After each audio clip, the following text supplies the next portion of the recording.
Okay, well, I suppose this is technically episode 2 of Cinemaniacs, yet to have a theme tune, and we are screening The Love Witch on the 11th of March at 5:15 in the Izzard Theatre. So you should definitely come for that because there's going to be a guest speaker and some fun tarot cards and a bake sale in advance, and you can't buy a cake if you don't come to the screening. It's legal. Yes, we decided to screen The Love Witch as a International Women's Day screening, and here is Sophia to tell us more about International Women's Day. International Women's Day started in 1909 in America in honour of the women's strikes against poor working conditions. Since then, it's been a day dedicated to honouring the achievements of women throughout history, a day for women from different backgrounds and cultures to pull together and fight for equality and women's rights across the globe. There's been a lot of change for women in the film industry recently.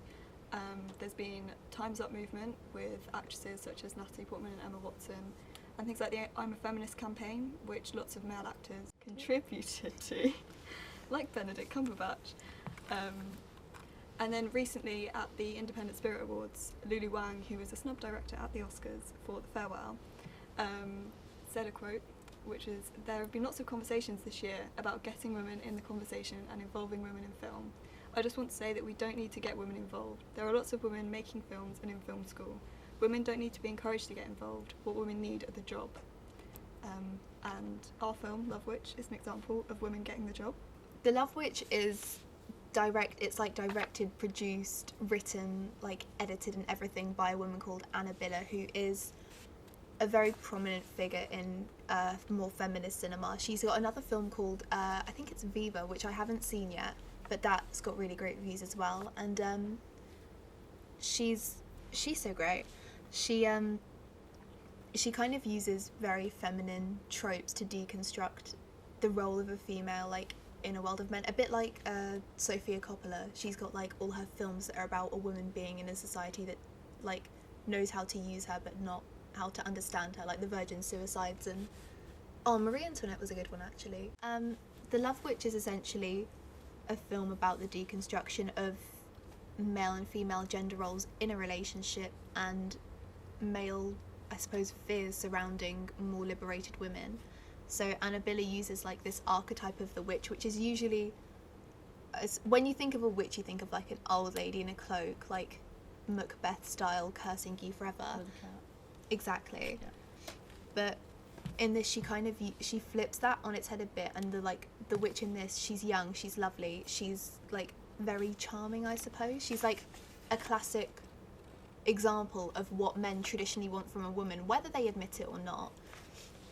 Which was her intention going into this, because obviously at the end you see how much of a facade she puts on in an effort to get a good relationship from a man. And Anna Biller she uses the whole stereotype of the witch to explore fears around more sexually liberated women, and she explores that idea of the extent of a facade that women will go to get a relationship and get validation from men to I suppose feel like a woman. It's basically just really over-exaggerated. Yeah. It's to expose us how ridiculous it is. Yeah, you see that it's the extent that she goes to, even to the point that she wears a wig and has this sketch of what her makeup constantly looks like. It's that ridiculous extent that feels when she's doing it, it seems normal, which is kind of worrying because it should not be normal for somebody to have to hide that much of themselves in order to get gratification from a relationship. But when you actually see all the different elements that go into making her what she is, you see how ridiculous that expectation is and how it still isn't succeeding because the relationship is disingenuous from both sides. And I suppose another thing about the relationships that's quite interesting is the fact that the male and female gender roles are completely flipped over. The men are always the more hysterical, clingy, emotional ones, and it becomes a massive turn-off for her, which when you see it come from a man, you're like, oh, that's okay, it's just ingrained in our heads that the woman is being clingy and therefore she's pushing him away. But when you see it flipped on its head and the man exposing his emotions more and her becoming turned off by it, you realise what a cold thing that is, to be turned off by someone's like human emotions and to be turned off by their humanity. And it's quite a clever deconstruction of gender roles. Just by flipping them on their heads, it forces you to realise that we have internalised all of these acts because we think that that's okay, but it's not. And when you see a woman doing it, you kind of realise that because you're not used to seeing that. I want to go into the film business and the film industry, especially directing and creating films, but my biggest fear is that I'm not going to be taken seriously, or my films aren't going to be seen as a masterpiece because I'm a woman, which is kind of a scary thing. Like, I love making films, I love editing films, directing, but I am scared that my films are just not going to be included as much. Like, for example, in the 92 year of the Oscars, only 5 of them were nominated for the Best Director, and only 1 has won it, which is kind of terrifying to me that it's nearly 2020. They're not diverse really at all still, after 92 years. Yeah. And the Best Director category, it was all sort of like mainstream male directors like Tarantino and Scorsese, and of course there was no women in that category. Okay. No. Greta. I mean, Greta Gerwig absolutely snubbed for Little Women. And Lily Wang for The Farewell. Yeah. Fuming. So That's so sad. yeah, it is really scary, like you said, that there's so little women in the film industry. Like, for example, in 2017, women only made up 11% of the writers in films, and 16% of editors, and 11% of directors, which is so low considering this was only a couple of years ago, and the figures are pretty much still the same now. And what's most striking is the sort of practical elements of film, such as cinematography. Only 4% of women were in the industry, like, that was sort of notable, which is obviously such a little figure. And it's sort of like, why aren't more women doing practical elements of film? Why aren't they doing cinematography and editing and things? Is it because they have the chance, or they not push into it? It is like ridiculous because there's a producer, and she's also like a writer and costume designer called Polly Platt, and she produced Wes Anderson's first feature film, Bottle Rocket, and she's like amazing, and she collaborated on a few films with her husband. I don't remember the name of them, I've never seen them, but he got all the credit for the greatness of these films as the director, when I'm pretty sure she wrote them and did the costume design, and that's usually what was most striking about them. And after they split up and they stopped collaborating on films, it is notable that the quality of his films did decline, but she still never got her due credit, just because as the director and like the male dominant force, he's like the one that is most recognized for having ownership of these films as like a whole creation, which is kind of terrifying. I've just seen here that in 2019, women only made up 10.6% of the directors of the top 100 grossing films, which has actually decreased since 2018, which is kind of weird considering all the sort of movements which are going on now during Get Women in Film. Women who do win awards and do get the chance to speak quite often will speak on issues surrounding like gender and the gender imbalance, and yet it still seems like from the stats that there's not a balance and there's not enough recognition given. I mean, you can even tell by, I always don't know how to pronounce his name, Joaquin Phoenix. Love that guy. Like, from his Oscar speech, which was amazing, he even talks about like gender inequality and how, like, he says that he doesn't feel any different to anybody else that has been nominated against, or anybody in the room, but he notes that, you know, there's so much gender inequality and like racial inequality as well in film, which is just mental because of the time we're in, especially now with all these movements, like you said, and all these different things going on. As people, we should be more aware and shouldn't just the people who vote must be so in their little bubble.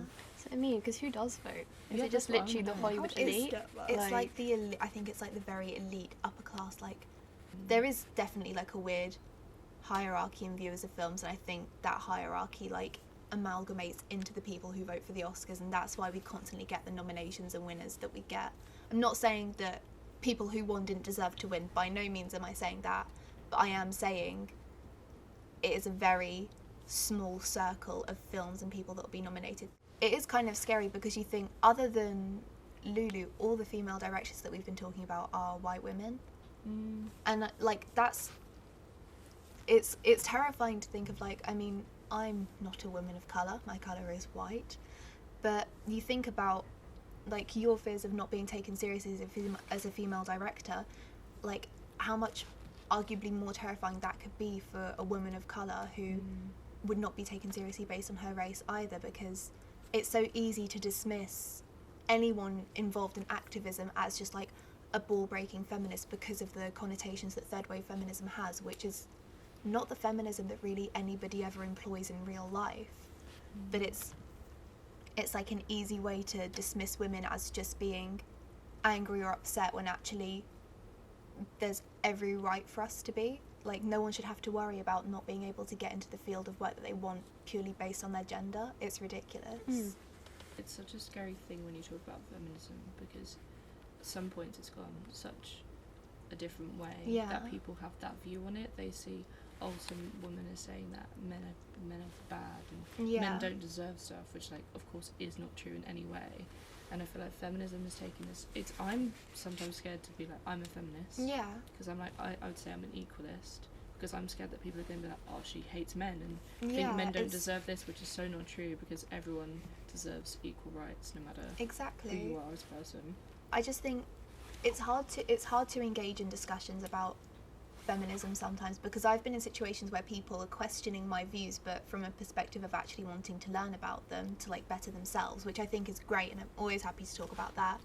But I've also had it from a perspective where people are just trying to negate my opinions and like put me in that stereotype of like being an angry ball-breaking feminist.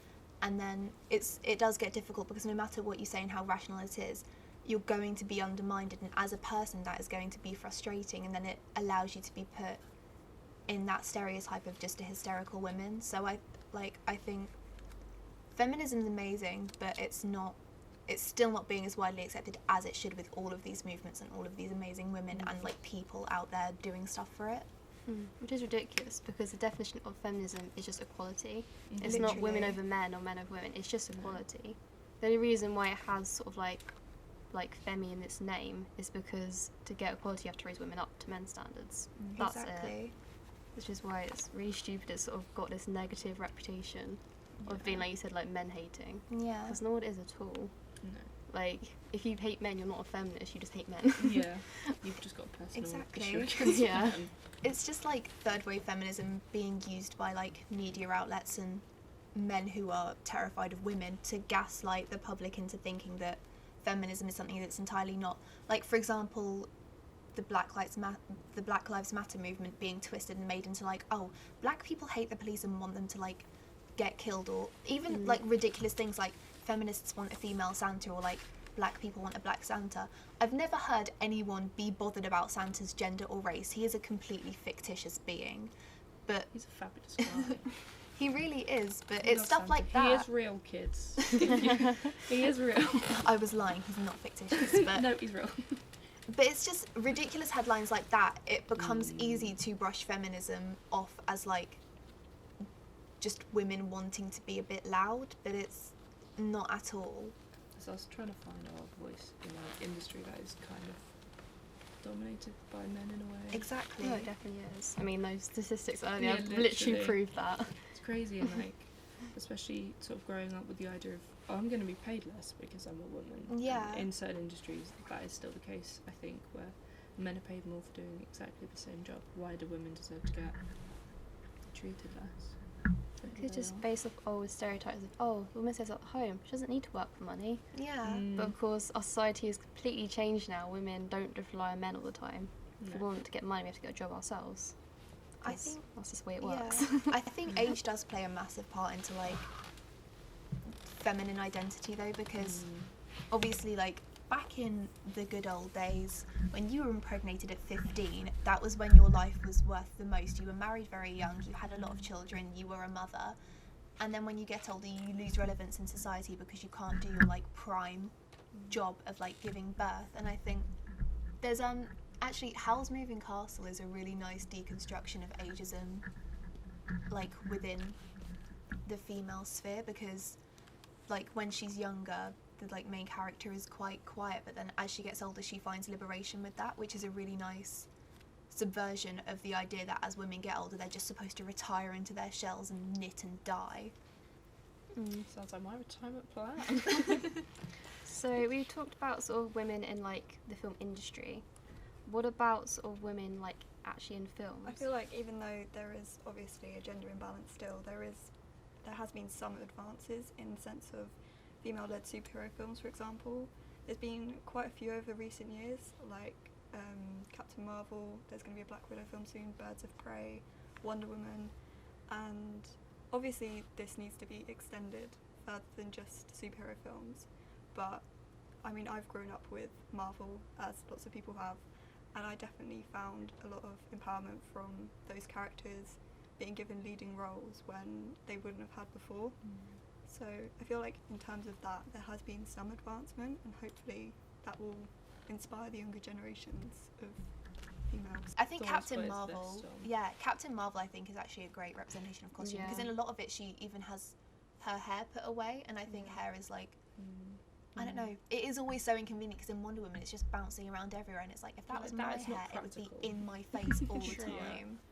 There was also a thing I saw with is it Margot Robbie, and she was in a film, I'm not sure what film, was dressed as like a normal woman and not sexualised in any way, and then people were like, oh, she's Was whatever. it the Ice Skater one? I think it could have Yeah, been. I And they were Tonya. like, because she wasn't sexualised in any way, people hated the film. Really? Yeah, Like, 'cause this it's- isn't good, I don't like this, like, she's whatever, and I'm like, she's literally just skating. Yeah, there's like a headline where they've got like a picture of Margot Robbie on like a red carpet looking gorgeous, and then there's a picture of her in Birds of Prey looking slightly dishevelled, and they're like, Birds of Prey went out of their way to make Margot Robbie look horrible, and it's like, No, she just looks that's like a person. so ridiculous. First of all, she's playing An a insane literal comic character. book character. She's not going to look the way that she does on a red carpet, and also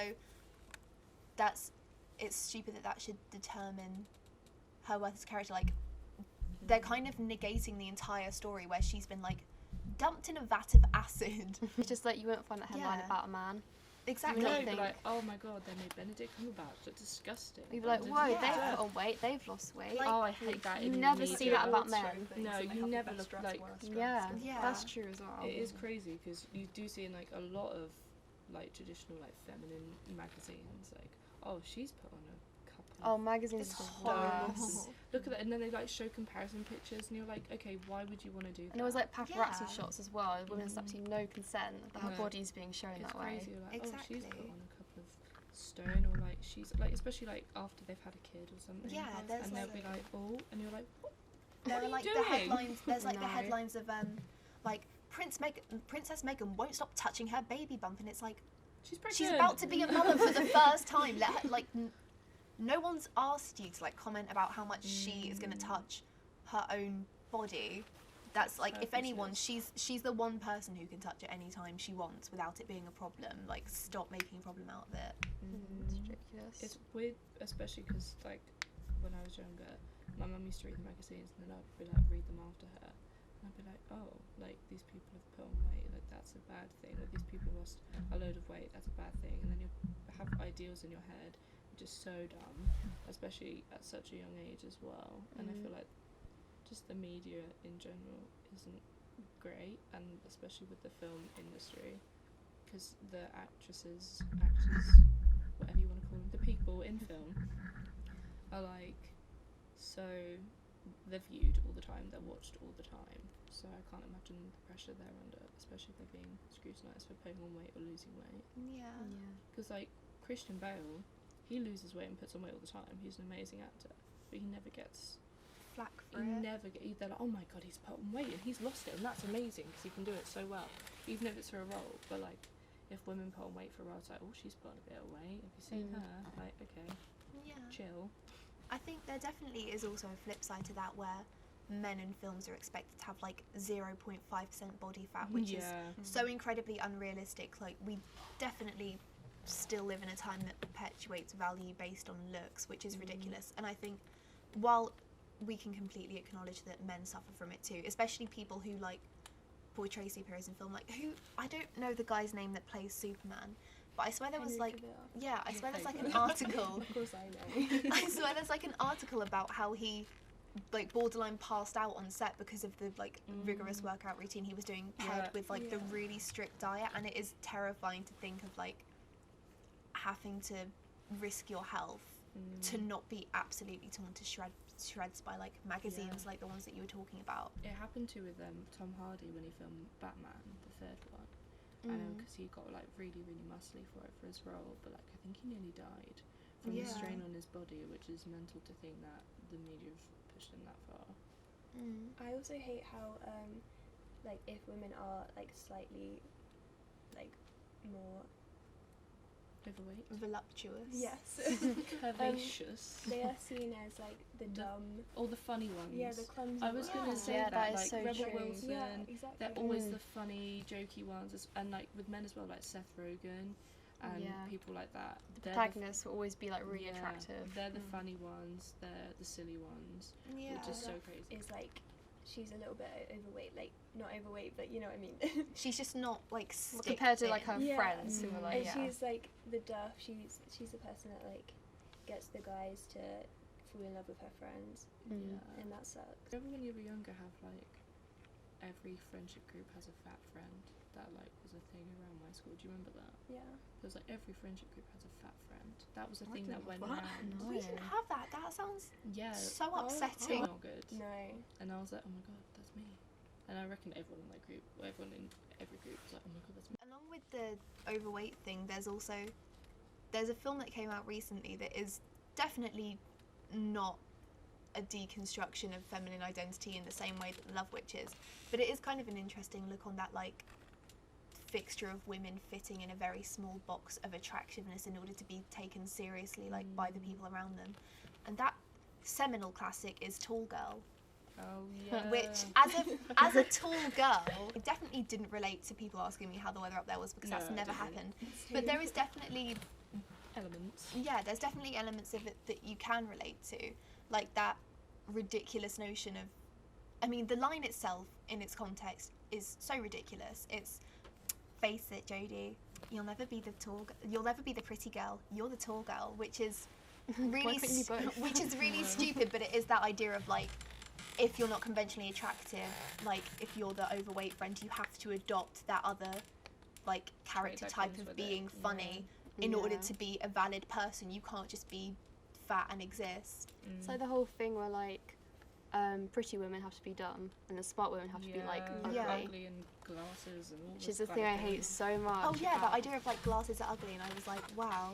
Since Yeah. when? Hello. Okay. Hi, It's just guys. like smart women are so like unattractive and undesirable, Girls. like portrayed as that, and it's so wrong. I think I was watching some video essays recently which were like deconstructions of female tropes in films. There was like the cool girl, the mean girl, the like tough girl, and they're all by the take, and they're so amazing and they're so interesting. But the cool girl trope was one of my least favourites, which is kind of why I like the Love Witch, because she is the antithesis of the cool girl trope, where the cool girl trope is like, they're kind of everything that they like embody all the men's interests. So like drinking beer, eating junk food, like doing golf, doing football, like watching sports, like not being like other girls, but they fit into that conventionally attractive box. So they're an easy package for men to digest. And the cool girl trope is just so detrimental because it makes women feel like they can't identify with the feminine side of themselves if they're going to be taken seriously in life. The one that's in Jessie, that woman, I don't know her name. Debbie the actor. Ryan. Yeah, and then she's in the film where she was fat. And then Oh, everyone hated Insatiable. her. I was It's thinking of that. so awful. I Isn't fucking that where hate that. She's so really much. uncool and like Yeah, bad she's when she was gross. fat. Yeah, now she And loses then- weight. Everyone loves her. Yeah. Everyone's gonna date her. I Yeah. absolutely hate that. I can't imagine. I don't know why she would agree to doing that.